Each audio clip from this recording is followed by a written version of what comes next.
हाँ, तो हम लोग जानेंगे कि आखिर कौन सी सैलिएंट फीचर्स हैं हमारे संविधान की।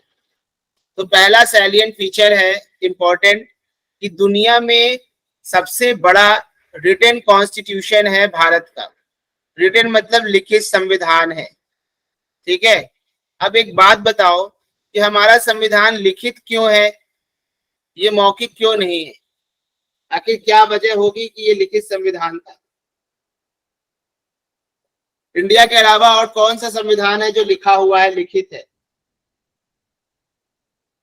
यूएस का है, कनाडा का है। यूएसए का लिखित है, जहां पर भी। और ब्रिटेन का लिखित या क्यों नहीं ब्रिटेन। है?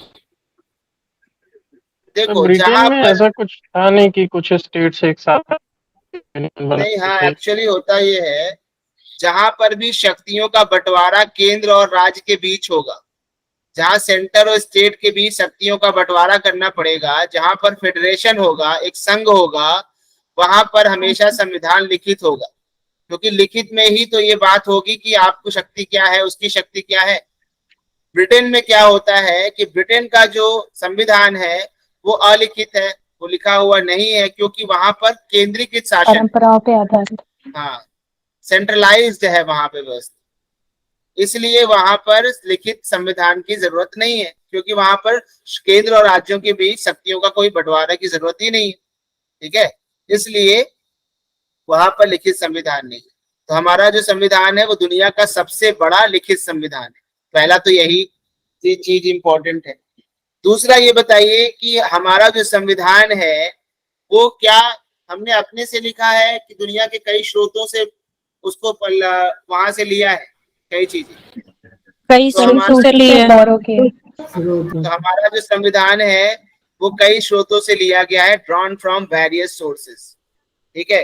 अभी हम लोग पढ़ेंगे कहाँ से क्या लिया गया। अब ये है कि हमारा जो संविधान है वो सख्त भी है और लचीला भी है, उसमें रिजिडिटी भी है और फ्लेक्सिबिलिटी भी है। अब रिजिड क्या होता है? सख्त चीज कौन सी होती है? जिसको बदला जा सकता है कि जिसको जिसको नहीं बदला बदला जा नहीं सकता? जा सकता। अमेंडमेंट इजीली हो जाए, नहीं वो होता है फ्लेक्सिबल। हाँ। और इसे वो बदला जा फ्लेक्सिबल है, सकता जिसमें है। अमेंडमेंट नहीं होता वो हाँ, रिजिड है। तो जिसको बदला नहीं जा सकेगा वो है रिजिड। तो हमारे यहाँ ये रिजिड और फ्लेक्सिबल दोनों है। क्यों? क्योंकि इसको बदलने की जो प्रक्रिया है, अमेंडमेंट है की जो प्रक्रिया है वो काफी, उसमें देखो हमारे यहाँ जो संविधान का संशोधन कई तरीकों से होता है। इसमें कुछ ऐसी चीजें हैं जिसको संशोधित करने के लिए क्या करना होता है, हमारा जो है संविधान के दोनों ही सदनों, जो हमारा पार्लियामेंट है उसके दोनों सदनों में स्पेशल मेजोरिटी की जरूरत पड़ती है। ठीक है।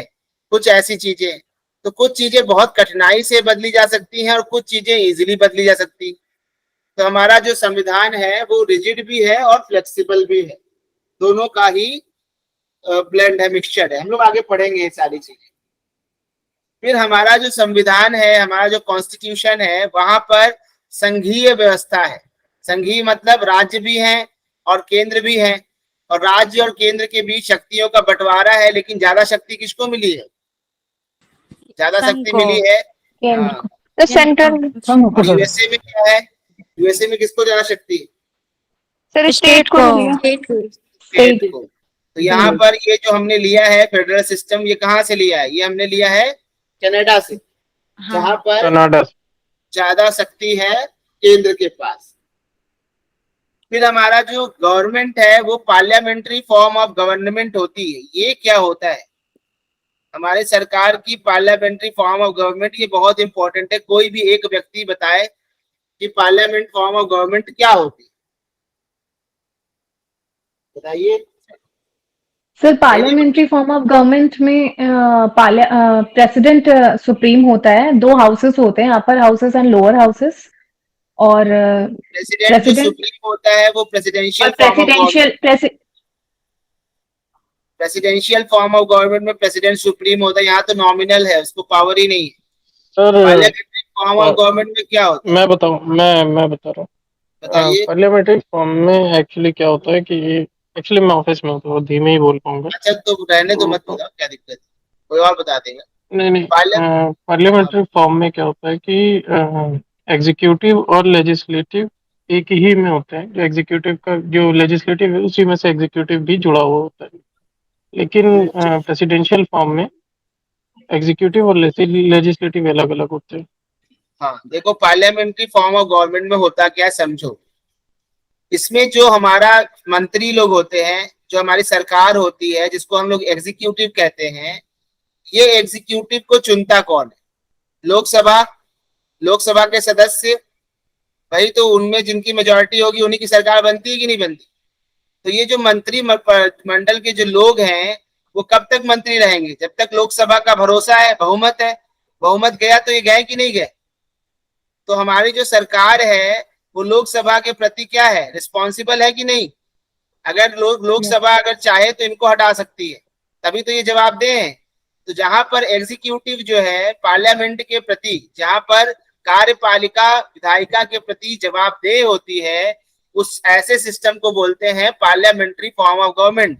क्योंकि पार्लियामेंट जो है उसका रोल है सरकार में, सरकार का जो पार्लियामेंट है उसके प्रति सरकार जवाबदेह है।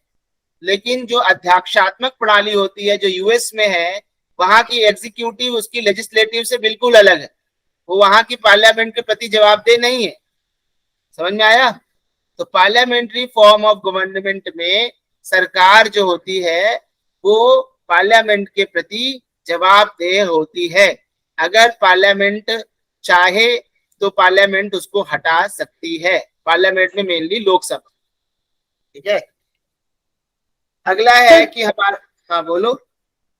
सर ये सिंगल फैक्टर है पार्लियामेंट्री फॉर्म ऑफ गवर्नमेंट का, यही ये मेन अकाउंटेबल होती है? यस, अच्छा। ये आईएएस में क्वेश्चन भी आ चुका है कि इसमें से पार्लियामेंट्री फॉर्म ऑफ गवर्नमेंट किसको कहते हैं।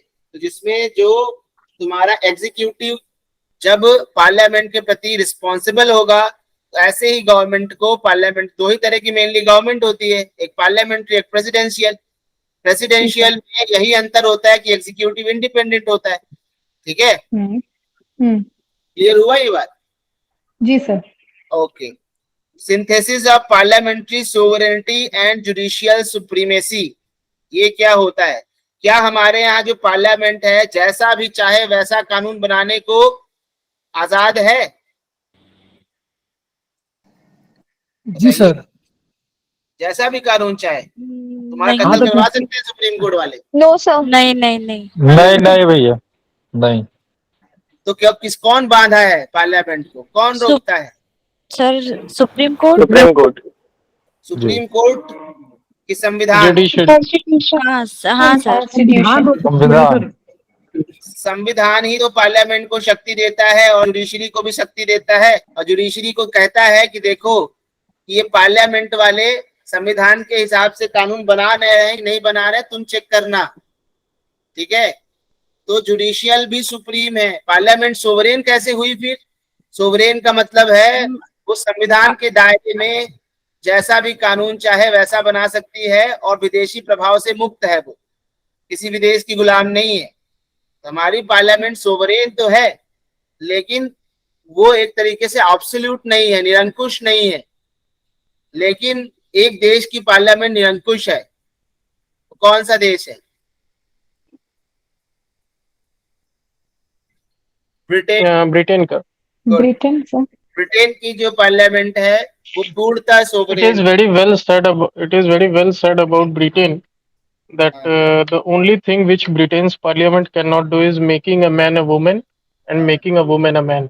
हाँ, ये बहुत बढ़िया, बहुत ही अच्छा स्टेटमेंट था। गुड अमित। और ये स्टेटमेंट भी बड़े बहुत फेमस है कि जो ब्रिटेन की पार्लियामेंट है वो कुछ भी कर सकती है। और अमेरिका की जुडिशरी बहुत मजबूत है, इंडिया में दोनों के बीच में है। ठीक है, तो सर, हम दोनों के बीच में। हाँ, एक क्वेश्चन आता है जो काफी डिस्प्यूटेड भी है कि who is the custodian of constitution. तो उसमें ऑप्शंस में लेके बहुत सारे डिस्प्यूट रहते हैं, तो ये उसका answer?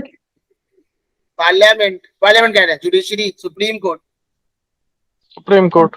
Supreme court is the custodian of. Article 32 इसको जस्टिफाई भी करता है। तो जो है सुप्रीम कोर्ट को ही कस्टोडियन माना जाता है, बिकॉज सुप्रीम कोर्ट ही तो देख रहा है ना कि आखिर पार्लियामेंट के कॉन्स्टिट्यूशन के हिसाब से दुनिया चल रही कि नहीं चल रही। सारे डिस्प्यूट तो आप सुप्रीम कोर्ट के पास ही लेकर जाओगे ना, तो वही तो उसको बचाएगा। अगर देखो बेसिक स्ट्रक्चर का फॉर्मूला कौन लेकर आया था? सुप्रीम कोर्ट ही तो लेकर आया था। किसको बचाने के लिए? संविधान को बचाने के लिए, यस यस है सर। ना। तो इसीलिए वो कस्टोडियन ऑफ उसका कहा जाता है। अगला क्या है कि हमारे यहाँ जो जुडिशरी है वो आजाद भी है और इंटीग्रेटेड है। मतलब नीचे सबसे पहले निचली अदालतें होती हैं, डिस्ट्रिक्ट कोर्ट्स होती हैं, उसके ऊपर हाई कोर्ट होता है, सबसे ऊपर सुप्रीम कोर्ट होता है। तो आपस में ये सब जुड़े होते हैं, इनकी अपील इसमें, इसकी अपील इसमें। तो ये इंटीग्रेटेड है, जुड़ी हुई है। इंडिपेंडेंट कैसे है? इसकी जो जो चुनाव होता है जो जजेस का सुप्रीम कोर्ट में, उसमें एग्जीक्यूटिव का रोल बहुत ज्यादा नहीं होता है। तो ये इंडिपेंडेंट भी है। इनको हटाने की भी एक प्रक्रिया है जिसको इम्पीचमेंट कहते हैं, लेकिन इम्पीचमेंट तो जनरली मेनली सुप्रीम उसका प्रेसिडेंट का कहा जाता है, लेकिन इसको भी आम बोलचाल की भाषा में इम्पीचमेंट ही कहते हैं। सुप्रीम कोर्ट के जजों को आसानी से नहीं हटाया जा सकता, इसीलिए इंडिपेंडेंट है। तो ये इंटीग्रेटेड भी है और इंडिपेंडेंट भी है जुडिशरी। अगर वो इंडिपेंडेंट, हाँ कोई कुछ कह रहा है? अगर ये इंडिपेंडेंट नहीं होते तो ये कैसे एग्जीक्यूटिव पे कंट्रोल रख पाएंगे? अगर इसको चुनने में और इनको हटाने में सरकार का ही योगदान होगा, तो अगर जज ने सरकार के खिलाफ फैसला लिया तो सरकार क्या करेगी? जज को हटा देगी, है कि नहीं? तो इसलिए ये जरूरी है। अगला है फंडामेंटल राइट्स। ये बहुत ही इंपॉर्टेंट फीचर है हमारे कॉन्स्टिट्यूशन का, जो कि एक सिटीजन को ये अधिकार देता है कि वो अपने पर्सनालिटी का डेवलपमेंट कर सके। और अगर उसके अधिकारों को छीना जाता है तो एक संविधान में उपचार भी है। वो उपचार क्या है कि आप चले जाओ सुप्रीम कोर्ट के पास, वो आपके समस्या का निदान करेगा। ठीक है। फिर होता है directive principles of state policy. हमारे संविधान ने राज्यों को, देश और सरकारों को कुछ निर्देश भी दिए हुए हैं कि देखो, जब देश संविधान बन रहा था उस समय हमारे देश के पास इतने संसाधन नहीं थे कि वो रोजगार का अधिकार दे दे या बाकी के कुछ अधिकार दे सके। इसलिए उन्होंने उनको राज्य के कर्तव्य के रूप में रख दिया कि ये आपके कर्तव्य हैं कि आप अपने संसाधनों के अनुसार ये सारे काम धीमे धीमे मुहैया कराएंगे, और बाद में हो सके तो आप उसको फंडामेंटल राइट्स में भी कन्वर्ट कर दीजिए। तो directive principle of state policy, संविधान ने निर्देश दिए हैं हमारे सरकार को कि आपकी नीतियां, आपकी योजनाएं कैसी होनी चाहिए। लेकिन ये ऐसे हैं जिनको आप इसके लिए कोर्ट नहीं जा सकते। अगर सरकार ऐसी नीति नहीं बना रही है जो directive principles of state policy के अनुसार हो, तो आप कोर्ट जाकर ये नहीं कह सकते हो कि देखो सरकार डीपीएसपी का फॉलो नहीं कर रही। कोर्ट नहीं जा सकते। लेकिन हाँ, ये एक मौलिक नैतिक कर्तव्य है, मॉरल ड्यूटी है। अगला है फंडामेंटल ड्यूटीज। अब जैसे कि आपको फंडामेंटल अधिकार मिले हैं, उसी तरीके से आपके कुछ कर्तव्य हैं। तो ये भी हमारे संविधान का फीचर है जो हमने सोवियत यूनियन से लिया था। Secular state. सेक्युलर स्टेट का मतलब होता है कि हमारा जो राज्य है वो धर्मनिरपेक्ष है। हमारी राजनीति जो है वो किसी एक धर्म को ज्यादा वैल्यू नहीं देगी, उसके लिए सारे धर्म बराबर होंगे। सर्वधर्म समभाव, सारे धर्मों को हम बराबर भावना से देखेंगे। ये हमारी सेकुलर पॉलिसी की नींव है, मतलब भारत की। और अगर वेस्टर्न कल्चर में सेकुलर की परिभाषा देखोगे तो separation of politics and religion, politics और रिलीजन के बीच जो सेपरेशन होता है, बिल्कुल पॉलिटिक्स रिलीजन के मामले में दखलंदाजी नहीं करेगी और रिलीजन पॉलिटिक्स के मामले में दखलंदाजी नहीं करेगा। ये सेकुलरिज्म की कंसेप्ट है किसका? वेस्टर्न कल्चर का। पर हमारे यहाँ ये है कि सर्वधर्म समभाव, सारे धर्मों को हम समान भावना से उसके लिए जो भी करना हो करेंगे। तो हम किसी भी धर्म में ऐसा नहीं है कि पॉलिटिक्स धर्म के साथ बिल्कुल भी वो नहीं करेगी। जैसे कि हिंदू धर्म में कई सुधार लाने के लिए पॉलिटिकल रूल्स बनाए गए, नियम बनाए गए। तो पॉलिटिक्स रिलीजन में इंटरफियर करती है इंडिया, ठीक है, और रिलीजन भी करता है पॉलिटिक्स में इंटरफियर। फिर आता है यूनिवर्सल एडल्ट फ्रेंचाइज, मतलब जितने भी यूनिवर्सल मतलब सार्वभौमिक, एडल्ट मतलब आपके युवा लोग, और फ्रेंचाइज मतलब वोट देने का अधिकार। सारे युवाओं को वोट देने का अधिकार है जो 18 साल से ऊपर की एज हो, एज के हो गए हो, पहले 21 साल था, बाद में इसको घटा दिया गया। सिंगल सिटीजनशिप, हमारे यहाँ जो नागरिकता है वो कैसी है, एक ही है, राज्य और केंद्र की अलग अलग नागरिकता नहीं है, ठीक है, और भारत की नागरिकता ही राज्यों की भी नागरिकता है। यहाँ इंडिपेंडेंट बॉडीज हैं, हमारे संविधान में कुछ स्वतंत्र संस्थाओं की स्थापना की गई है, जैसे कि CAG, दूसरा इलेक्शन कमीशन, ठीक है। तो ये कुछ स्वतंत्र बॉडीज हैं जिनका काम है देश के जो ढांचा है, सरकारी ढांचा है, वो सही सलामत चले। जैसे कि आप एक डेमोक्रेसी में रहते हो, तो आप क्या करते हो, अपने लिए सरकार या प्रतिनिधियों का चुनाव करते हो, और अगर आपने किसी एक को वोट दिया A को, लेकिन आपका वोट A की जगह B को चला गया, तो ये आपने चुनना चाहा इसको, लेकिन चुना गया ये, तो क्या ये लोकतंत्र बचा रह जाएगा? क्योंकि B के हाथ में तो कंट्रोल है, वो इलेक्शंस कोई फेयर नहीं रहने दे रहा है। तो अगर इलेक्शन फेयर ना हो तो क्या लोकतंत्र रहेगा? रहेगा नहीं ना। अगर नहीं सर। जनता का ये हक ही छीन दिया कि वो चुनना नहीं किसी रहेगा। और को चाहती है, चुनाव कोई और रहा है, तो इसीलिए free and fair election democracy की नींव होती है, बहुत इंपॉर्टेंट वो होता है। ये अगर खत्म, हाँ सर ये इंडिपेंडेंट बॉडीज में ये SC ST commission, OBC commission, ये सब भी आते हैं? हाँ, इंडिपेंडेंट ही है, और सब कॉन्स्टिट्यूशनल बॉडीज हैं। देखो, इंडिपेंडेंट में जिनको ज्यादा स्वतंत्रता मिली हुई है, जिनको हटाने, सरकार को हटाना आसान नहीं है, सरकारी लोग जो कॉन्स्टिट्यूशन ने ज्यादा सेफ गार्ड दिए कि इनको हटाना सरकार के लिए आसान नहीं होता, उनको कॉन्स्टिट्यूशन इंडिपेंडेंट बॉडीज कहा जाता है। लेकिन देखोगे तो CAG को हटाने की प्रक्रिया, या तुम्हारा जुडिशरी इंडिपेंडेंट बॉडी है, ठीक है, तो इन लोग को हटाने की एक प्रक्रिया है, तुम्हारा चीफ इलेक्शन कमिश्नर को हटाने की एक प्रक्रिया है, उसको फॉलो करना पड़ेगा, इतना आसानी से हटाया नहीं जा सकता। तो ऐसी बॉडीज जिनके जो मेन लोग होते हैं उनको रिमूव करने का पावर सरकार के हाथ में नहीं होता, वो ज्यादा इंडिपेंडेंट है, ठीक है। इंडिपेंडेंस सर- की यही पहचान है। हाँ सर एक क्वेश्चन था सर, महिलाओं को सर चुनाव में सर वोट देने का कब अधिकार मिला था? शुरुआत से मिला था इंडिया में, शुरुआत से मिल गया था सर? और क्या, हम लोग बहुत आगे हैं भाई, अंग्रेजों से पीछे थे। इंडिपेंडेंट भारत में शुरू से ही था। इंडिया इसीलिए तो बहुत दुनिया में माना जाता है, इसने ना ये नहीं देखा कि गरीब कौन अमीर कौन, सबके ऊपर भरोसा किया। और चुनाव ठीक है। सर लड़ने का सर, इस चुनाव लड़ने का सर कब से अधिकार मिला? चुनाव लड़ने का भी वो भी शुरू से शुरू मिला, से था। पंचायती चुनाव में। ठीक है। नहीं, पंचायती चुनाव जो सूरज ऐसा है, जो तुम पूछ रहे हो वो एक अलग चीज है क्या कि ओके चुनाव सर। लड़ने का अधिकार हमेशा से है, अच्छा लेकिन सर, ठीक। मसला ये है कि जो रिजर्वेशन की बात तुम कर रहे हो, तो वो हाँ। एक अलग चीज है। चुनाव लड़ने का अधिकार एक अलग चीज है। चुनाव लड़ने का अधिकार हर किसी को है जो भी एलिजिबिलिटी रखता है उस चुनाव के लिए। रिजर्वेशन में क्या होता है कि उस सीट को एक्सक्लूसिवली एक सर्टेन क्लास के लिए रिजर्व कर दिया जाता है, जिससे सिर्फ वही क्लास लड़ सके और उनका रिप्रेजेंटेशन बढ़े पार्लियामेंट में या स्टेट असेंबली में या फिर पंचायती राज में। Okay sir, okay. चलो, तो अगला पॉइंट है इमरजेंसी प्रोविजंस। इमरजेंसी जो प्रोविजन है वो हमारे देश, जो हम लोगों को आर्टिकल 352 से लेकर 360 तक, अभी आपके देश में अचानक से आपदा आ जाए तो क्या आप सेम उस समय फंडामेंटल राइट्स को लेकर कोर्ट में जाओगे, सेंटर से लड़ोगे, राज्यों के पास पावर होगी, या किसी एक बॉडी में सारी पावर देनी पड़ेगी जिससे देश बच जाए?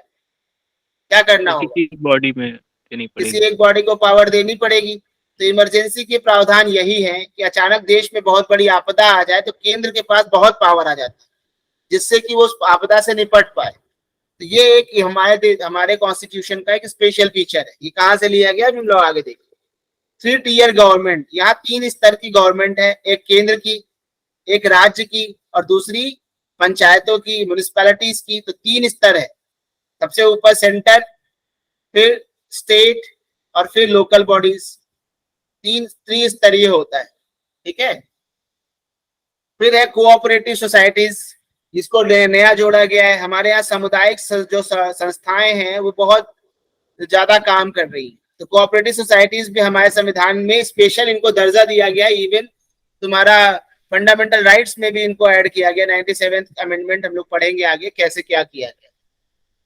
तो ये सब हमारा जो फीचर था, 17 फीचर थे। अब क्रिटिसिज्म भी हम लोग देख लेते हैं, जो हम लोग पहले पढ़ी थे वही क्रिटिसिज्म है। पहला है कि बोरोड कॉन्स्टिट्यूशन, अपना संविधान तो बनाए नहीं भैया, सारा का सारा उधार ले लिए। तो ये कॉन्स्टिट्यूशन तो आपके अपने दिमाग की उपज ही नहीं है, ना ये भारतीय है, ना इसके मूल में तो ब्रिटेन की व्यवस्था है। इंडियन कल्चर को तो ये वैल्यू भी नहीं करता, इसने तो वेस्टर्न कल्चर को एक्सेप्ट कर लिया एज इट इज। तो ये तो बोरोड कॉन्स्टिट्यूशन है। क्या ये वैलिड क्रिटिसिज्म है? Is it a valid criticism? Yes sir. आपको क्या लगता है? हाँ? नहीं सर, नहीं है? एज इट इज नहीं सर, मतलब पूरा पूरा इस थोड़ी पे कॉपी दोनों किया है। तो क्या हमने Yes, अपना sir, क्या मैं- दिया? अपना क्या दिया हमने? एक भी चीज बताओ जो इंडियन कॉन्स्टिट्यूशन ने अपने से दिया हो। सर कुछ भी भैया नहीं उस दिया। समय देश बहुत- का हमने उसमें हल्का फुल्का संशोधन किया है बाद में, वो भी 1935 के एक्ट से। तो हाँ, हमने सर। 2/3 ले लिया, हाँ, 2/3 ले लिया यहीं से, बाकी Yes, बचा sir. कुचा कहीं और से ले लिया। हमने भले उस प्रोविजंस पे बहस की, हल्का फुल्का मॉडिफिकेशन किया सारे प्रोविजंस पे, पर हमने बेसिक मूल ढांचा तो कहीं और से उठाया है मैक्सिमम चीजों का। फंडामेंटल राइट्स यूएसए से ले लिया, अभी देखेंगे क्या क्या कहां से लिया। हाँ अमित कुछ बोल रहे थे? नहीं भैया वो क्लियर हो गया। हो गया। तो बोरोड जी। कॉन्स्टिट्यूशन है पहला। कार्बन कॉपी ऑफ 1935 एक दूसरी आलोचना है। 1935 एक्ट के सारे प्रोविजंस को उठा लिया, ठीक है। तीसरी आलोचना है कि ये हमारा जो संविधान, अच्छा एक बात बताओ, ये जो 1935 के एक्ट बने थे या बाकी के जो सरकारी एक्ट थे, वो इंडियंस के लिए बने थे कि इंडियंस पर शासन करने के लिए बने थे? सर शासन करने तो शासन करने के लिए। तो अगर इंडियंस पर शासन करने के लिए बनेंगे तो एंटी इंडियंस होंगे कि नहीं होंगे? Yes sir. अगर आपने उनकी कॉपी की तो आपका एक्ट कैसा होगा? अन इंडियन होगा, एंटी इंडियन होगा। तो ये Yes. तीसरी आलोचना है कि हमारा जो कॉन्स्टिट्यूशन है वो अन इंडियन है, एंटी इंडियन है। भारतीय से पूछे भी नहीं, लोगों से पूछे भी नहीं, 200-300 लोग मिलके अपने मन से विदेशी कॉन्स्टिट्यूशन को बुला लिया और उसी को अपने अपना कॉन्स्टिट्यूशन मान लिया। ये भी नहीं पूछा सेडिशन को रखा जाए नहीं रखा जाए। जो जो तुम्हारा जो है प्रिवेंटिव डिटेंशन जो था, अपने मन से इन लोगों को लगा कि प्रिवेंटिव डिटेंशन रख लेना चाहिए कि कोई क्राइम करे उससे पहले ही उसको पकड़ लो, पकड़ के रख दिया इन लोगों ने, आर्टिकल 22 में वो डाल दिया, ठीक है। उसके ऊपर आज तक 124 ए भी नहीं हटाया है, जबकि कई बार लॉ 124A कमीशन नहीं ने, हटाया। सुप्रीम कोर्ट ने इसके ऊपर कई वर्डिक्ट्स दिए अभी हुए हैं। भी आईएएस वगैरह जिसकी आप हर तैयारी साल कर रहे हैं, उनको इतना हर पावर साल है। करीब 100 केस 124 ए पे आ जाते हैं। तो से देयर आर, आप भारतीयों से पूछे ही नहीं, उस समय के जो ग्रेजुएट लड़के थे, पढ़े लिखे लड़के थे, आपको कॉन्स्टिट्यूशन का ड्राफ्ट उनके पास ले जाना था। भले लगता 10 साल लगने दो, पर एक ऐसा कॉन्स्टिट्यूशन बनता जो कि बहुत ज्यादा डिबेट के बाद बनता। क्यों? वही वो लोग जो सोचते थे, क्या उन लोगों ने भरोसा किया कि यहाँ की जनता से भी पूछना चाहिए? वो अपने को ही सबसे बड़ा एजुकेटेड मान लिए। That is the problem. हमेशा कोई भी चीज पर डिबेट जरूर किया कीजिए। And unGandhian constitution, Gandhi ji की फिलॉसफी, गांधी जी क्या कहते थे? टॉप टू बॉटम की bottom to top? Sir top, bottom to top. Bottom to top. Bottom to top. लेकिन मॉडल क्या अपनाया हमने? Top Top to to bottom. Bottom. Maximum centralisation, जनता को कम से कम पावर, केंद्र के पास ज्यादा पावर, राज्यों के पास कम पावर। तो ये क्या है? ये एक अनगांधीयन कॉन्स्टिट्यूशन है, इसमें गांधी की फिलॉसफी को ही नहीं एक्सेप्ट किया गया। गांधी जी तो पार्लियामेंट को इतना ज्यादा गलत बताते थे कि पार्लियामेंट कैसे डिसाइड करे, गांव में बैठा हुआ एक व्यक्ति उसकी समस्या को दिल्ली में बैठा हुआ एक व्यक्ति कैसे सॉल्व करेगा? ये कैसे लॉजिकल है? Is it logical? क्या ये लॉजिकल है? आप बताइए। नहीं, नहीं है। अगर आप सोचिए जो आज का सिस्टम है, उसमें धीमे धीमे जनता जो है सरकार से अलग हुई है कि सरकार से जुड़ी है? सर इस टाइम तो हमें लग रहा है जुड़ी है। वो तो अलग बात है, लेकिन जनरली जो सिस्टम है नहीं वो नहीं उसमें सर, ड्यू टू वो एक अलग डिसेंट्रलाइजेशन ऑफ चीज है, that is a different thing. लेकिन एक जो सिस्टम, अच्छा बताओ, पहले जनता अपने यहाँ जो तालाब होता था, सारे के सारे समुदाय के लोग उसको बचाते थे कि नहीं बचाते थे? Yes sir. अब तालाब किसको छोड़ देते हैं? कौन देखेगा तालाब? सरकारी कोई आएगा कर्मचारी? जी। तो जनता सरकार से जुड़ी हुई है? नहीं जुड़ी। रोड बनती है, रोड उखड़ जाती है, कोई जनता का आदमी उसका केयर करता है? नहीं करता। नहीं। क्यों? क्योंकि उसको तो शामिल ही नहीं किया गया ना पॉलिसी बनाते समय, ना उसका ढांचा बनाते समय, ना उससे कोई बात पूछी गई। तो ये कैसा सिस्टम है? इसमें जनता कैसे अपने आप को सरकार का हिस्सा, बस टैक्स देते समय। और पार्लियामेंट में बैठा एक व्यक्ति, एक आईएएस जो है अधिकारी, 20-21 साल के लड़के पास करके पहुंच के, एक्सपीरियंस भी नहीं, वो ऑर्डर दे रहे हैं। और जो अनुभवी व्यक्ति हैं, जो इतने सालों से जान रहे हैं, वो फॉलो कर रहे हैं। क्या ये एक सिस्टम लॉजिकल बेहतर सिस्टम है? Have you ever debated on that? तो ये चीजें, तो ये अन गांधीयन कॉन्स्टिट्यूशन है, क्योंकि जनता और सरकार के बीच खाई बढ़ रही है और ये बढ़ती चली जा रही है। जनता को अपनी जिम्मेदारी का एहसास नहीं है, जनता के पास कोई रिस्पॉन्सिबिलिटी नहीं। सर बट वो गांव के लोग भी होते हैं, तो एक रिप्रेजेंटेटिव क्या कह रहे हो? लोग भी हैं, तो अपना रिप्रेजेंटेटिव चुन के अपने से ही तो भेजते हैं ना सर। वही बोर्ड बात नहीं, है ना, इसमें पॉइंट ये है, इसमें पॉइंट ये है, जो गांधीयन कॉन्स्टिट्यूशन की बात हो रही है, तो गांधी ऑलवेज वांटेड कि जो पंचायती राज सिस्टम है वो शुरू से होना चाहिए, लेकिन वो पंचायती राज सिस्टम बाद में संविधान संशोधन से 92-93 में ऐड किया गया, 92-93 के फेज में। और वो भी आज तक भी अगर देखो तो प्रधानपति का कल्चर चला आ रहा है। ऐसे बहुत सारे कल्चर्स हैं जो अभी भी प्रिवलेंट हैं।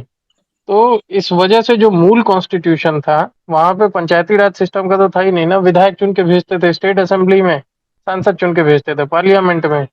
एक विधायक 10 लाख लोगों को रिप्रेजेंट कर रहा है, तो वो एक पर्सनल गांव की समस्या को उतने अच्छे से एड्रेस ही नहीं कर पाता।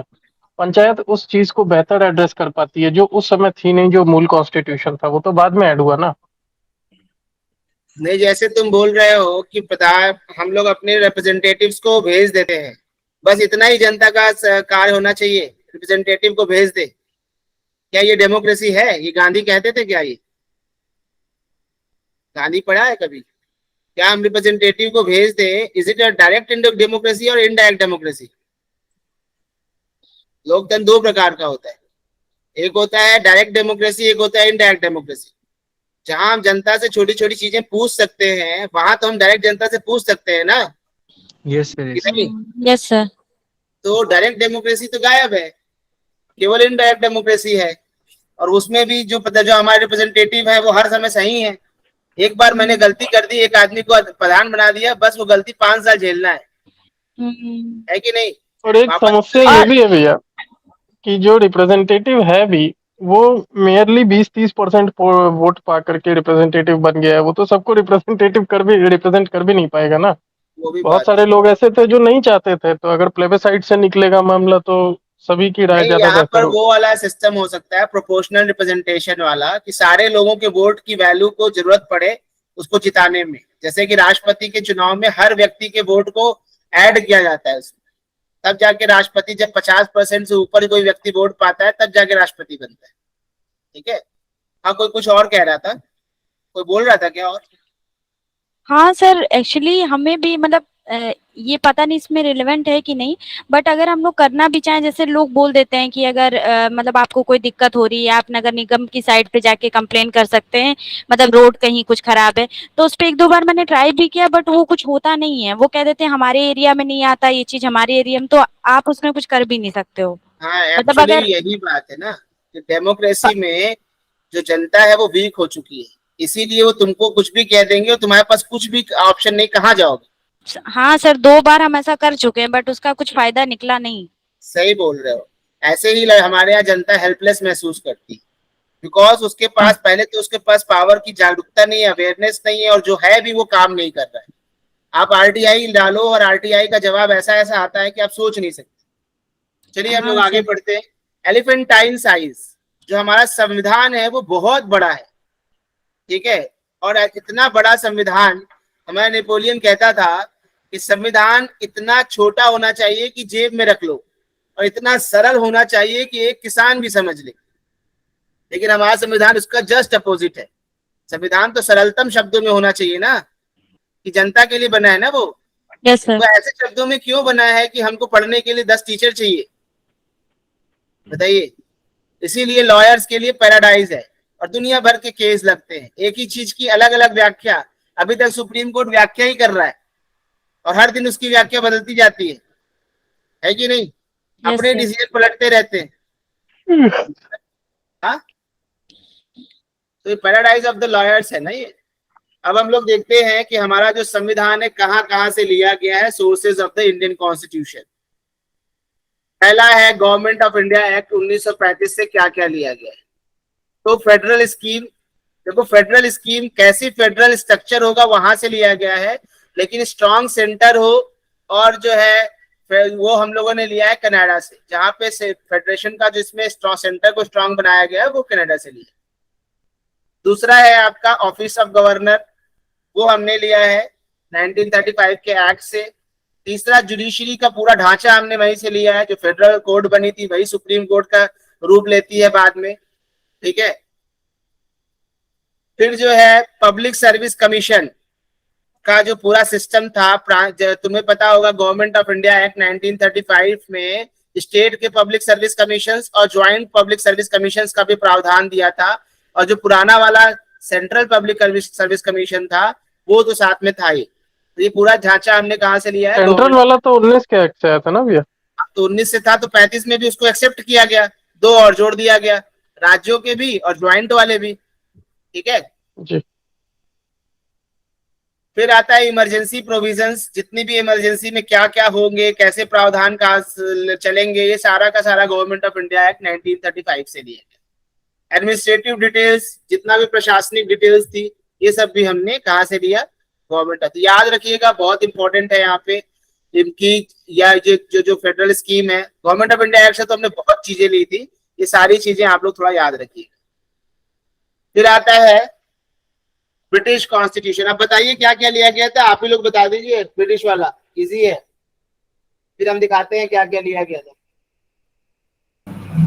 एक तो पार्लियामेंट्री सिस्टम, हाँ parliamentary government, rule of parliamentary government ले लिया। दूसरा रूल ऑफ द क्या? Rule of the rule of law, yes ठीक है, रूल ऑफ लॉ ले लिया गया। रूल ऑफ लॉ का क्या मतलब होता है? सर, एकल नागरिकता। एकल नागरिकता। रूल ऑफ लॉ का मतलब क्या होता है? एकल नागरिकता। गुड सोनम। विधि का शासन। विधि का शासन। सर, विधि ने कैबिनेट ये सिस्टम। बनाया, अगर विधि ने ये बनाया कि कल से जो है सारे के सारे वयस्क लोग पढ़ाई नहीं करेंगे, क्या ये रूल ऑफ लॉ है? नहीं भैया, रूल ऑफ लॉ तो नहीं है। क्यों? कानून तो बना, कानून के अनुसार शासन भी हो रहा है, रूल ऑफ लॉ क्यों नहीं? रूल ऑफ लॉ में तो जो है क्या कहते हैं, शिक्षा तो जन्मसिद्ध अधिकार है हमारा। लेकिन अगर ब्रिटिश कॉन्स्टिट्यूशन में रूल ऑफ लॉ देखोगे तो ब्रिटिश का जो कॉन्स्टिट्यूशन है वहां पे अगर वहां की पार्लियामेंट ने कोई भी कानून मान लिया वो सही है या गलत, ये नहीं, आपको फॉलो ही करना पड़ेगा। यूएस का नहीं है।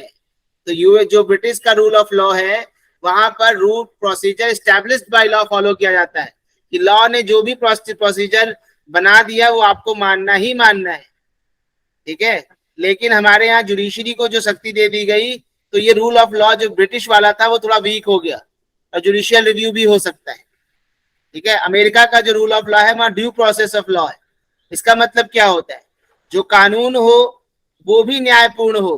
पहले तो कानून देखेंगे कि लॉ अकॉर्डिंग टू जस्टिस, क्या हमारा जो कानून बना है वो जस्टिस के हिसाब से बना है कि नहीं बना है, क्या वो फेयर है कि नहीं है, क्या वो रिजनेबल है कि नहीं है, ये पहले चेक करते हैं। फिर देखते हैं कि जो लॉ बना है उसका एप्लीकेशन कैसा हो रहा है, वो ठीक हो रहा है कि नहीं। तो दो तरफ से चेकिंग होती है ड्यू प्रोसेस ऑफ लॉ। और जो ब्रिटिश कॉन्स्टिट्यूशन में रूल ऑफ लॉ है, याद करो अंग्रेज एक से एक काला कानून लाते थे।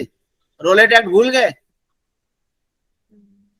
रोलेट एक्ट याद है, जिसके विरोध में जी। जलियांवाला बाग हत्याकांड हुआ था? Yes sir. जी भैया। 1919 ना इनका दलील rule ना of law वकील। यही हुआ करता था, ठीक है। तो ऐसा general rule of law Dyer. British of को, हाँ अरे तो वो ऐसा, अंग्रेज जो था हाँ। मारी थी। इसके बाद आता है लेजिस्लेटिव प्रोसीजर। हमारे यहाँ कानून बनाने की सारी तरीके हमने कहाँ से लिए हैं? ब्रिटिश कॉन्स्टिट्यूशन से। जैसे ब्रिटेन में कानून बनता है वैसी प्रक्रिया हमारे यहाँ ही है, लोकसभा, राज्यसभा, फिर राष्ट्रपति, वहां पर राजा होता है। सिंगल सिटीजनशिप, ब्रिटेन में भी सिंगल सिटीजनशिप है, यहाँ भी सिंगल सिटीजनशिप है। कैबिनेट सिस्टम, जैसा भी वहां सरकार का ढांचा है वैसा हमारे यहाँ भी कैबिनेट सिस्टम है। प्रीरोगेटिव रिट्स, ये जो रिट्स होती हैं, हाँ, ये जो रिट का जो है आपका हैबियस कॉर्पस वगैरह, ये सब हमने कहाँ से लिया है? ब्रिटिश कॉन्स्टिट्यूशन से। अब पार्लियामेंट्री प्रिविलेजेस, जो हमारे सांसद लोगों को ये जो विशेषाधिकार मिले हैं, या लोकसभा राज्यसभा को जो विशेषाधिकार है, ये सब कहाँ से लिया?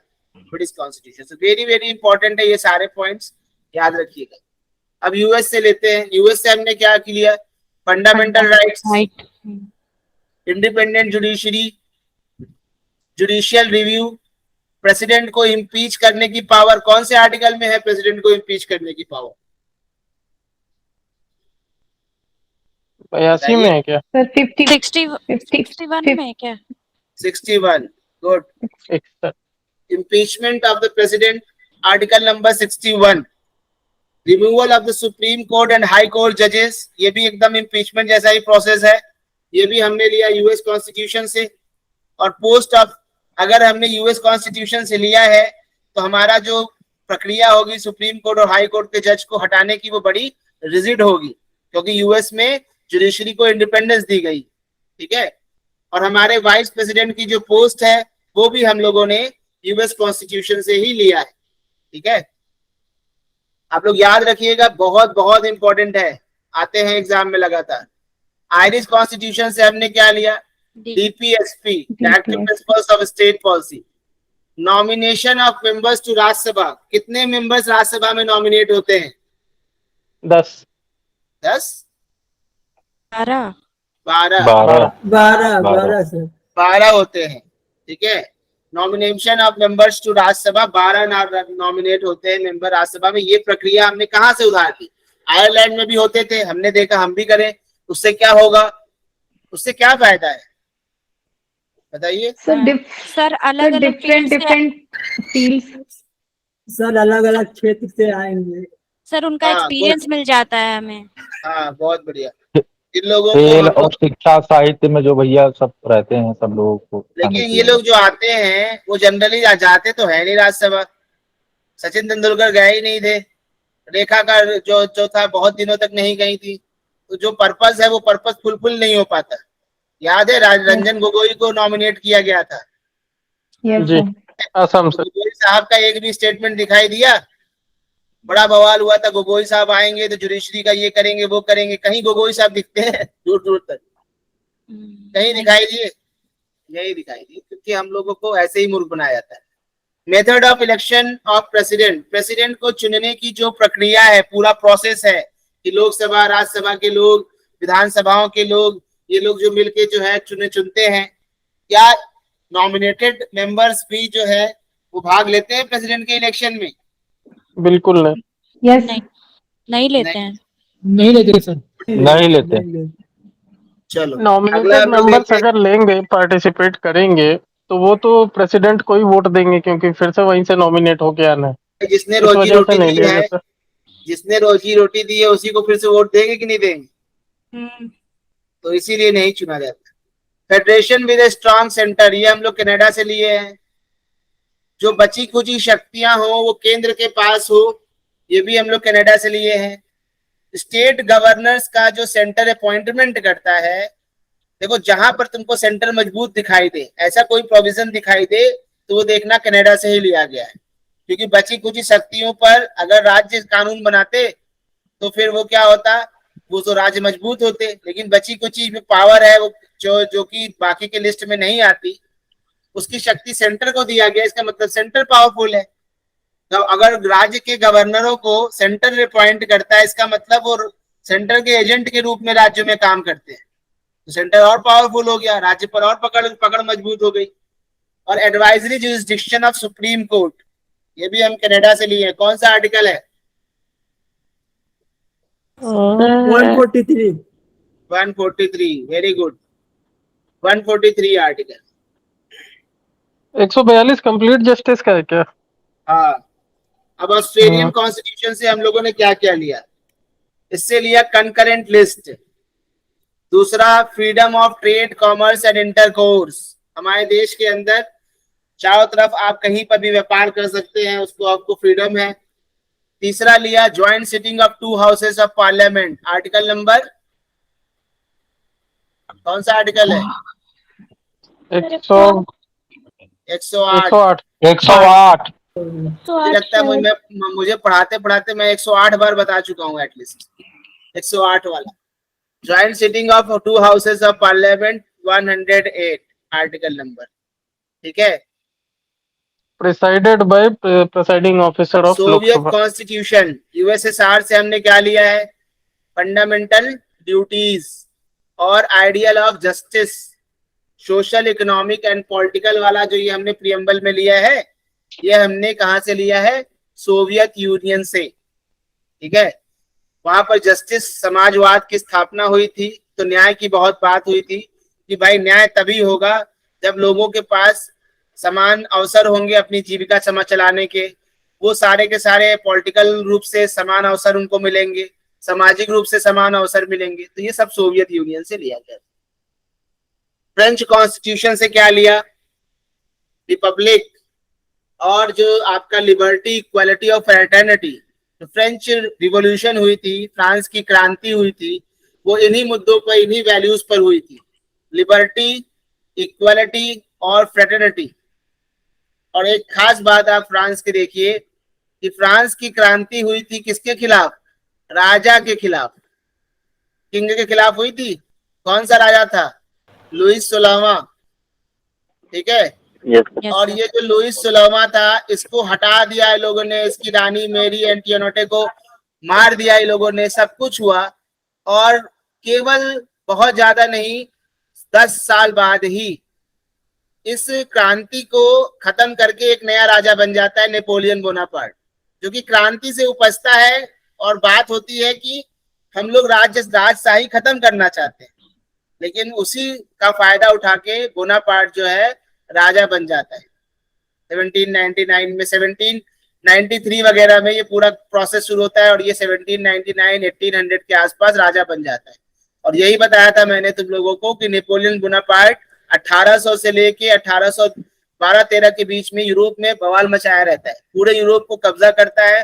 ब्रिटेन पर इसलिए कब्जा नहीं कर पाता क्योंकि ब्रिटेन एक द्वीप था जो कि यूरोप से अलग था, और ब्रिटेन की नेवी इतनी मजबूत थी कि कोई उसके अंदर पहुंच नहीं सकता था, और इसकी नेवी मजबूत नहीं थी, इसलिए ब्रिटेन पर कभी कब्जा नहीं कर पाया। लेकिन यूरोप पर पूरे कब्जा कर लिया, और इसी वजह से 1813 का जो एक्ट आया था, जो बताया था, जिसमें मोनोपोली खत्म हुई थी, बताया था मैंने इसको। तो वहां पर जो है आइडियल ऑफ लिबर्टी, इक्वालिटी और फ्रेटर्निटी के लिए लड़ाई हुई थी, और उसी लिए वो ये जितने भी आइडियाज ये तीनों है पूरे विश्व में फ्रांस की क्रांति के ही देन है। और एक और आइडिया राष्ट्रवाद का, ठीक है, नेशनलिज्म, जिसके ऊपर आजकल बहुत बवाल चल रहा है। साउथ अफ्रीकन कॉन्स्टिट्यूशन से हमने क्या लिया कि हमारा संविधान को हम कैसे संशोधित करेंगे? कौन सा आर्टिकल? 368। 368। गुड भाई, पीसीएस में आर्टिकल बहुत पूछता है, याद रखिएगा। राज्यसभा के जो मेंबर्स की इलेक्शन की प्रक्रिया है, कैसे इलेक्शन होता है, वो हमने साउथ अफ्रीका के कॉन्स्टिट्यूशन से लिया। जापान के कॉन्स्टिट्यूशन से हमने लिया प्रोसीजर एस्टैब्लिश्ड बाय लॉ। ठीक है। और हमने क्या लिया? जर्मनी से क्या लेंगे हम लोग? इमरजेंसी के प्रोविजंस, जब हमारे फंडामेंटल राइट्स जो हैं, इमरजेंसी के दौरान जो हमारा फंडामेंटल राइट सस्पेंड हो जाता है, ये हमने कहां से लिया था? जर्मनी से। ठीक है। अब हम लोग देखेंगे कि किस पार्ट में क्या है, संविधान के किस पार्ट में क्या है, और ये बहुत इंपॉर्टेंट है, इसको रट लीजिएगा। ये पूरे चैप्टर के 2-3 क्वेश्चन, 4 क्वेश्चन हर बार पीसीएस में मिलेंगे, तो प्लीज इस चैप्टर को अच्छे से या रट लीजिए। ठीक है। तो पहले हम संविधान में क्या बताएंगे कि हमारे देश में राज्य कौन होगा, हमारा देश में किसको राज्य मानेंगे, क्या केंद्र होगा। तो सबसे पहले पार्ट 1 में क्या है? यूनियन और उसके क्षेत्र। अब यूनियन बन गया, क्षेत्र बन गया, तो हम क्या करेंगे? लोगों को नागरिकता देंगे, सिटीजन देंगे, सिटीजनशिप दे दिया, कौन नागरिक है कौन नहीं ये डिफाइन किया आर्टिकल 5 से 11 में। नागरिकता दे दिया तो क्या इन नागरिकों को हम अधिकार नहीं देंगे? मूल अधिकार देने पड़ेंगे इन्हें। तो इन्हें हम फंडामेंटल राइट दे देंगे पार्ट 3 में, आर्टिकल नंबर 12 से लेके 35 में। अब अगर इनको जो फंडामेंटल राइट्स दिया और जो नहीं दे पाए, क्या उन चीजों को हम डीपीएसपी के रूप में नहीं रखेंगे? तो हमने डीपीएसपी पार्ट 4 में रख दिया और आर्टिकल नंबर 36 से लेकर 51 तक। इसके बाद आता है, सारा कुछ डिफाइन हो गया, तो अब हम केंद्र सरकार की भी डेफिनेशन करते हैं कि केंद्र सरकार क्या होगी, यूनियन क्या होगा। लेकिन उससे पहले हम एक फंडामेंटल ड्यूटी को ऐड किए थे 42वें संविधान संशोधन से, पार्ट 4A, जो कि आर्टिकल नंबर 51A है। तो ये एक हम लोगों ने। अच्छा, एक बात बताओ कि जब भी सरकारें शक्तिशाली, सरकार जो आपको कर्तव्यों की याद कब दिलाती है? जब वो ज्यादा तानाशाही होती है कि ज्यादा लिबरल होती है? सर बहुत लिबरल तानाशाह होगा। टाइप की हो जाती है। तानाशाह होती है भैया, तानाशाह जब हो जाती तो इंदिरा गांधी उस समय उनको याद आई कि लोगों को उनके कर्तव्यों की याद दिलाएं, क्योंकि और उसी वजह से वो गई, फंडामेंटल ड्यूटीज को उन्होंने ऐड किया। क्यों? क्योंकि उनको अपनी मनमर्जी पूरी करनी थी। बार बार कर्तव्य कर्तव्य कर्तव्य को दिखाएंगे कि ये नागरिक का कर्तव्य है। सरकारें जो आपके कर्तव्य हैं वो सरकारों के अधिकार हो जाते हैं, और जो आपके अधिकार है वो सरकारों के कर्तव्य हो जाते हैं। तो सरकार अपने कर्तव्यों से भागती है हमेशा और आपके अधिकारों को छीनना चाहती है। तो वो जब भी सरकार के पास पावर ज्यादा आएगी तो वो क्या करेगी, वो चाहेगी कि आपके अधिकार कम हो, जिससे उनके कर्तव्य जो है घट जाएं और आपके कर्तव्य बढ़ जाएं, जिससे कि उनको ज्यादा फायदा हो। तो इस वजह से उन्होंने भी ऐसा किया था। चलो, इसको आगे डिबेटेबल है, सोचना पूरे दुनिया में ऐसा ही होता है। हिटलर भी बहुत कर्तव्य बताता था, मुसोलिनी भी बहुत कर्तव्य बताता था। आप जो है राष्ट्र के लिए ये कुर्बानी दीजिए, वो कुर्बानी दीजिए, सिर्फ कुर्बानी करवाते थे। लगातार लोग कुर्बानी देते देते जर्मनी की आधी जनसंख्या समाप्त हो गई। ठीक है, आजकल भी भैया काफी बताया जाता है कि ये कर्तव्य है, कुर्बानी आगे दीजिए। चलो, पार्ट राजनीतिक बातें यहाँ नहीं होंगी, बिकॉज हमें इस बार पीसीएस सबका सिलेक्शन कराना है। ठीक है, तो हम लोग बहुत नेसेसरी होगा तभी राजनीतिक बातें करेंगे। पार्ट 4A, ठीक है। अब हम लोग उसके बाद हुआ कि जो यूनियन गवर्नमेंट है, ठीक है, केंद्रीय जो है सरकार कौन होगी ये डिफाइन करेंगे। तो कौन सा पार्ट आएगा? पार्ट 5। अब पार्ट 5 कहां से कहां तक है? यूनियन गवर्नमेंट 52 से लेके 151 तक। अब आप बताइए, गवर्नमेंट के 3 अंग होते हैं, एक एग्जीक्यूटिव, एक लेजिस्लेटिव, एक जुडिशरी। ये तीनों होते हैं ना? ठीक है, यस सर। तो ये तीनों देखो दिया है, पहले एग्जीक्यूटिव, फिर पार्लियामेंट, लेजिस्लेटिव, प्रेसिडेंट का लेजिस्लेचर पावर, और फिर जुडिशरी, और लास्ट में सीएजी। नहीं कोई बात नहीं, ये भी क्लास चल रही थी, 10 मिनट में करें। ठीक है, तो हाँ, रुको। एग्जीक्यूटिव, लेजिस्लेटिव और जुडिशरी। वॉइस बंद कर लो। यूनियन गवर्नमेंट कहां से कहां तक है? आर्टिकल नंबर 52 से 151 तक। देखो बहुत इंपॉर्टेंट है, पहले चैप्टर है 52 से 78 तक, बहुत इजी है याद करना। देखो 123 आर्टिकल सबको याद रहता है। ये क्या है? ऑर्डिनेंस की पावर प्रेसिडेंट को। ठीक है, तो एग्जीक्यूटिव आप देख लोगे 52 से 78 तक है, फिर 79 से 122 तक पार्लियामेंट का है पूरा। यूनियन जुडिशरी 124 से 147 है, और सीएजी 148 से 151 तक। उसके बाद जब हमारा केंद्र सरकार बन गई, तो अब कहाँ की सरकार बनाएंगे? पार्ट 6 में राज्य की, तो स्टेट गवर्नमेंट आएगा। इसमें 6 पार्ट है तो चैप्टर भी 6 है। इसमें ये पार्ट 5 था तो चैप्टर भी 5 थे। तो पहला एक चैप्टर है जनरल, जो सारे राज्यों के लिए। फिर जैसा यहाँ पर है वैसा यहाँ पर बस सीएजी नहीं है, सीएजी की जगह सबऑर्डिनेट कोर्ट है।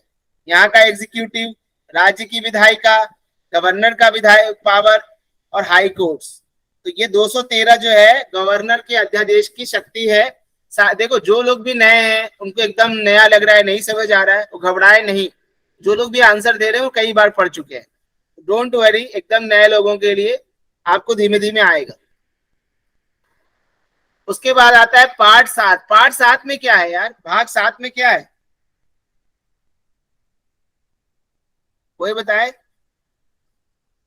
एक भी व्यक्ति? सेंटर स्टेट रिलेशन है क्या? राज्यों से संबंधित पहली अनुसूची भैया। भाग 7 जो है डिलीट किया जा चुका है। जी, ठीक है, और 7वें संविधान संशोधन के द्वारा इसको डिलीट किया गया था। और आर्टिकल 238 इसको डिलीट किया जा चुका है। ठीक है, अब आता है पार्ट 8 जिसमें केंद्र शासित प्रदेश है, यूनियन टेरिटरीज। देखो केंद्र की बात होगी, राज्य की बात होगी, तो केंद्र शासित प्रदेश की तो बात होगी। तो केंद्र शासित प्रदेश की बात हुई वो 239 से 242। अब केंद्र शासित प्रदेश की बात होने के बाद अब किसकी बात होगी? अब तो हम लोग थर्ड सिस्टम गवर्नमेंट की बात करेंगे ना, 3 टियर पंचायतों की बात करेंगे। तो पार्ट 9 पंचायत आर्टिकल 243 से 243 ओ, और part 9A municipalities article 243 P से 243 जेड जी, और पार्ट 9B कोऑपरेटिव सोसाइटीज। किस संविधान संशोधन से पार्ट 9B को जोड़ा गया था और किससे 9A को जोड़ा गया, बताइए? 11 amendment. 11th amendment? Sorry, no, wrong है। नहीं नहीं नहीं नहीं नहीं, बताइए 9A किससे जोड़ा गया था? बहुत इजी है, 9B, म्युनिसिपैलिटी। 9 72 73 तो म्युनिसिपैलिटी और 97 74वें से 9A को जोड़ा गया था और 97 से कोऑपरेटिव सोसाइटी को जोड़ा गया था। ये 97 था और ये 74। 97th amendment. ओके, देखिए अभी यहाँ से आप लोग जो है थोड़ा सा अपने आप को, अपने डाटा को थोड़ा और अच्छे से पढ़िए, बिकॉज इस बार एक भी व्यक्ति का प्री और मेंस कुछ भी रुकना नहीं चाहिए। ठीक है, जो भी मदद होगी मैं करूंगा, लेकिन फेल नहीं होना है। अपनी सारी समस्याएं बताइए, हम सॉल्व करेंगे, चाहे कितनी भी छोटी से छोटी समस्या है, सीसैट की हो, किसी चीज की हो, लेकिन निकालना है एग्जाम, ये जान लीजिए। कमर कस के पढ़ाई करिए। Part 10 scheduled and tribal areas. Part 10 में हम लोग पढ़ेंगे शेड्यूल्ड एरियाज के बारे में, आदिवासियों के बारे में भी तो पढ़ेंगे। तो शेड्यूल्ड और ट्राइबल एरियाज आर्टिकल 244 और 244A। थोड़ी सी क्लास आज लंबी होगी, थोड़ी सी खत्म करना है इसको क्योंकि बहुत से डाटा है इसमें। फिर आता है पार्ट 11। अब केंद्र भी बन गया, राज्य भी बन गया, आदिवासी इलाके भी पड़ गए। अब हमको केंद्र और राज्यों के बीच संबंध की बात करते हैं। तो दो तरह के संबंध होते हैं, एक होते हैं लेजिस्लेटिव रिलेशन, कौन किस विषय पर कानून बनाएगा और किसका कानून कहां तक माना जाएगा। फिर होता है प्रशासनिक रिलेशंस, दोनों के बीच में क्या प्रशासनिक संबंध होंगे। ये 2 चैप्टर है पार्ट 11 में। उसके बाद आता है पार्ट 12 जिसमें वित्त से संबंधित आपका consolidated fund of India, public accounts of India, contract से संबंधित, सूट से संबंधित सारे आर्टिकल्स हैं। इसमें 4 चैप्टर है। सूट कुछ और नहीं होता, कंप्लेंट होती है, एक प्रकार का वाद होता है जो कि अब कोर्ट में डाला जाता है। चैप्टर 1 जो है फाइनेंस को दिखाता है, इसमें ही आपको संचित निधि, आपकी कंटिजेंसी फंड, पब्लिक अकाउंट सब आएगा। फिर चैप्टर 2 में आएगा केंद्र कितना उधार ले सकता है, क्या पार्लियामेंट केंद्र के उधार को लिमिट कर सकती है, उस पर लिमिट लगा सकती है, बताइए? क्या हमारे सरकार के उधार पर कोई लिमिट लगा सकती है पार्लियामेंट? Yes sir. लगा तो सकते ही होगी भैया, क्यों नहीं लगाई? मतलब लगा सकती है, लगाएगी से बोल रहे हो। यूएस में लगाया भी है वहां के पार्लियामेंट ने, यहाँ के भैया पार्लियामेंट क्योंकि ने कभी ऐसा लाया नहीं, लेकिन उसको इसमें पावर दिया गया चैप्टर 2। फिर चैप्टर 3 आपका प्रॉपर्टी, कॉन्ट्रैक्ट, राइट्स, लायबिलिटी, ये सब ऑब्लिगेशन, सरकार की क्या जिम्मेदारी है वगैरह वगैरह इसमें दिया है। उतने इंपॉर्टेंट आर्टिकल्स नहीं है, 294 से 300। चैप्टर 4 जो हमारा right to property, article 300A, ये कौन से संविधान संशोधन से जोड़ा गया था? सर 44 में।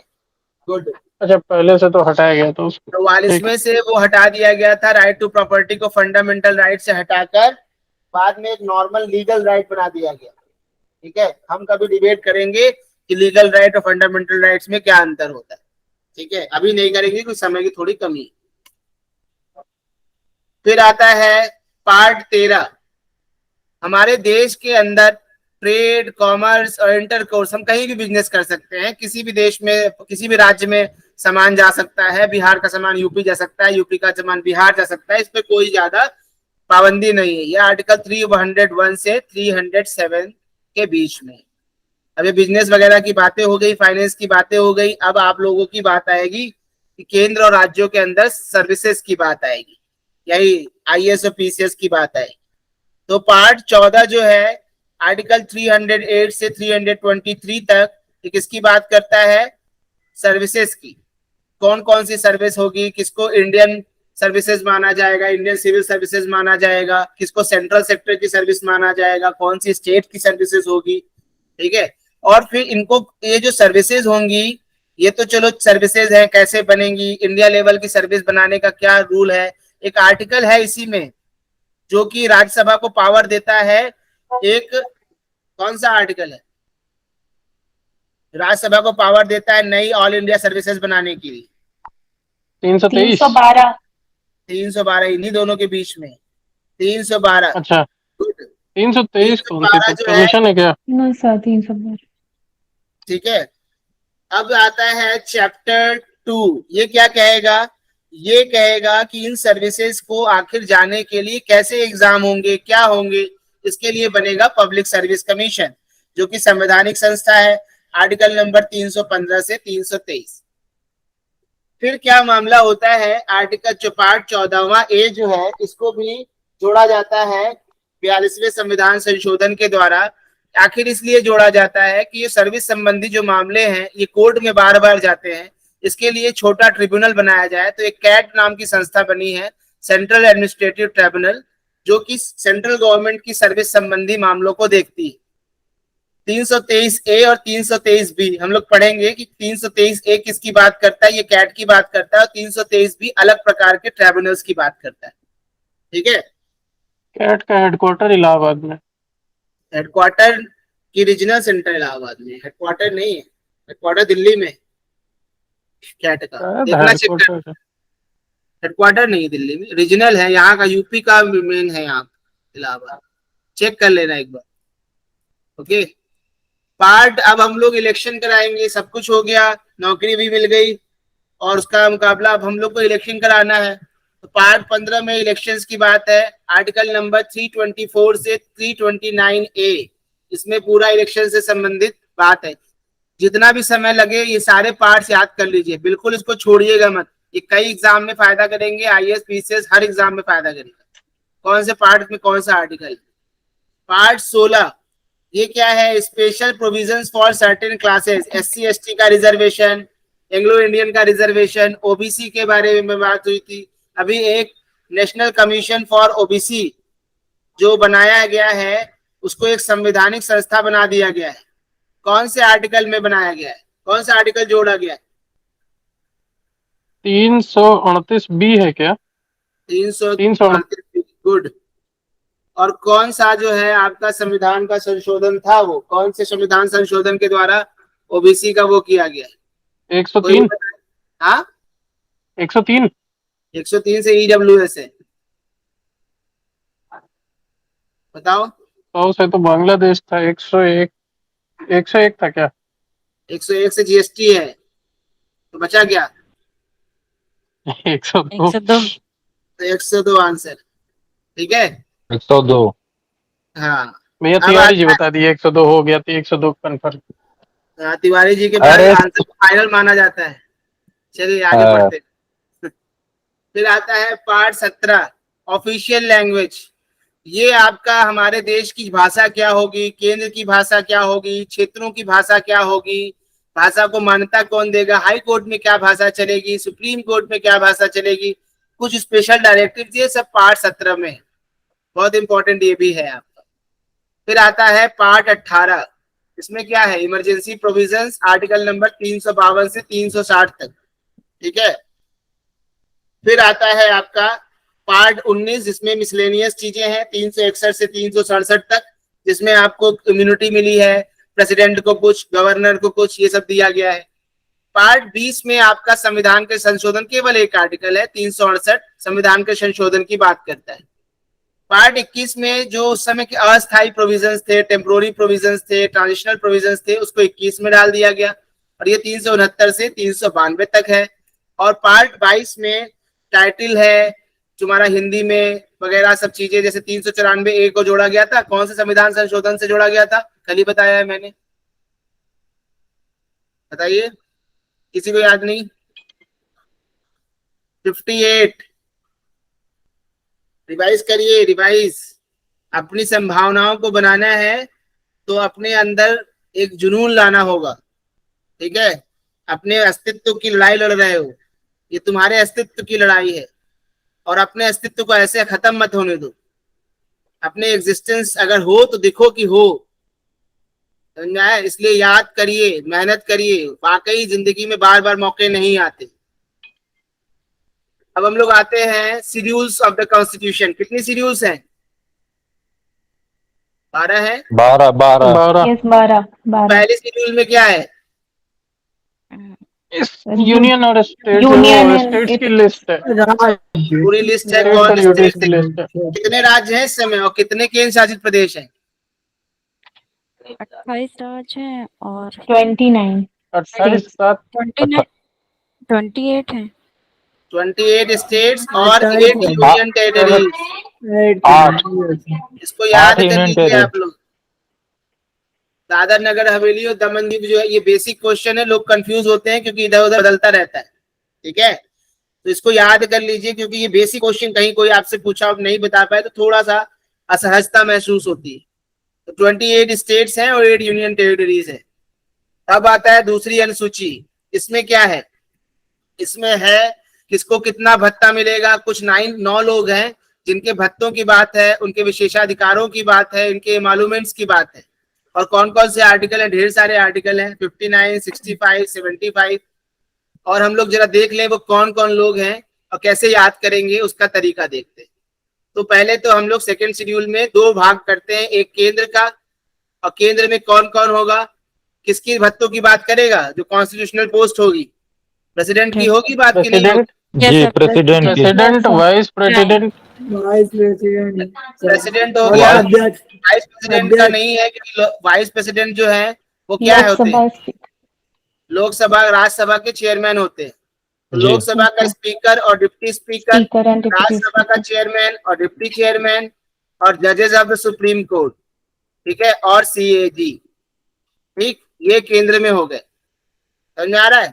और एकदम इसके काउंटर पार्ट सेम लोग राज्यों में हो गए। राज्य में फिर हो गया गवर्नर, राज्यपाल। विधानसभा लेजिस्लेटिव असेंबली के स्पीकर और डिप्टी स्पीकर, लेजिस्लेटिव काउंसिल्स के बहुत देर से परेशान हो। सभापति और उपसभापति। और लास्ट में क्या है? जजेस ऑफ द हाई कोर्ट। ये है सब इसकी लिस्ट, ठीक है। ये सेकेंड शेड्यूल हो गया। अब आता है थर्ड शेड्यूल जो शपथ की बात करता है, ठीक है। Third schedule forms of oath और अफर्मेशन की बात करता है। इसमें भी ढेर सारे आर्टिकल है। अब ये भी हम लोग 2 भाग में बांटेंगे, केंद्र और राज्य। तो केंद्र में कौन है? यूनियन मिनिस्टर्स, जो कैंडिडेट जो इलेक्शन लड़ते हैं पार्लियामेंट के लिए, वो भी उनके शपथ की बात भी की गई है। जो मेंबर ऑफ पार्लियामेंट है उनके शपथ की बात की गई है। सुप्रीम कोर्ट के जजेस की शपथ की, और सीएजी। तो ये दोनों कॉमन है और बाकी के ये बदलते हैं। तो ये आपको याद हो गया तो इधर तो आसानी से हो जाएगा। इधर क्या है?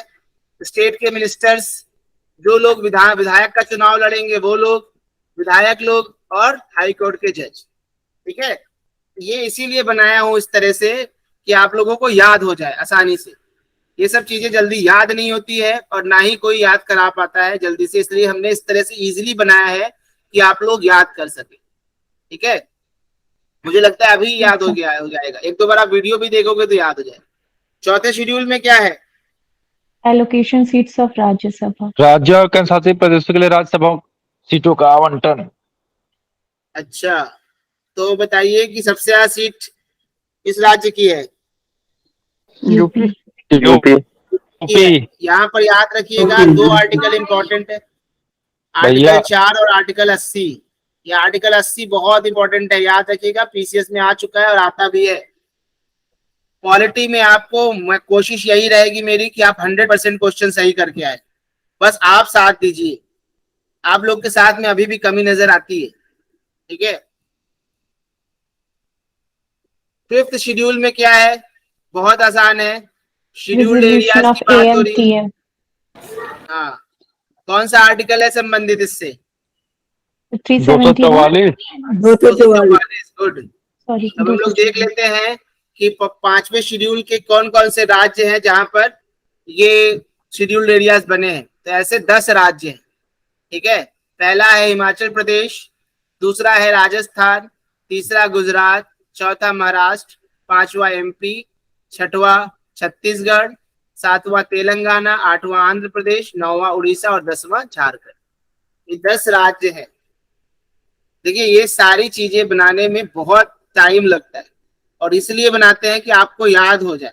और ये सब बनाने के बाद भी अगर आप आंसर कल अगले समय नहीं दे पाए तो फिर वो एक दिक्कत की बात है। तो प्लीज आप लोग भी अपने तरफ से जो भी मेहनत तो करिए, मेहनत ही तो करना है ना। मेहनत के बाद मिलना है इतनी बड़ी पोस्ट, छोटी मोटी पोस्ट भी तो नहीं मिलनी। मेहनत करके अगर आपकी पूरी जिंदगी बदल जाएगी तो कर लो, क्या दिक्कत है। अब आता है 6th शेड्यूल। इसमें जो है 4 राज्यों की बात होती है, असम, मेघालय, त्रिपुरा और मिजोरम। और इसमें 2 आर्टिकल संबंधित एटीएम में मनी नहीं। हाँ, इसका ट्रिक भी मैंने डाल दिया है। एटीएम में मनी नहीं, एटीएम मतलब असम, त्रिपुरा, मिजोरम में से मेघालय, और मनी नहीं का मतलब मणिपुर नहीं है, ठीक है। और इसका मैंने मैप भी बना दिया है, तो ये देख लीजिए 6 शेड्यूल में कौन कौन से स्टेट। सर इसमें तो 244A होगा ना, क्योंकि वो 244 244A यस क्यों 244 नहीं होगा? नो सर, 244 आपने बताया था ये। कंफर्म हो? Yes sir. चेक कर लेना, शायद 244A हो, देख लेंगे। अब देखो पहला असम है, दूसरा है 244A है सर। मेघालय। हाँ सर 244A है। चलो देख लिया जाएगा इसको। वैसे तो लक्ष्मीकांत में 244 ही दिखा रहा है। लेट मी चेक अगेन, ठीक है। मैंने लक्ष्मीकांत से ही बनाया है इसको, अभी देख लेंगे इसको। 244A में मुझे लगता है कुछ और है, अभी बात देख के ही बताएंगे। 244A ही होगा, क्योंकि 244A में ही डाला जाएगा ना असम मेघालय, लेकिन 244A तो बाद में जोड़ा गया होगा। नहीं भैया, वो सब आप सही, बात भैया आप सही कह रहे हैं। हाँ हेलो, आप सही कह हाँ रहे हैं, जो बताओ। है कि असम के कुछ जनजाति क्षेत्रों को समाविष्ट किया गया है।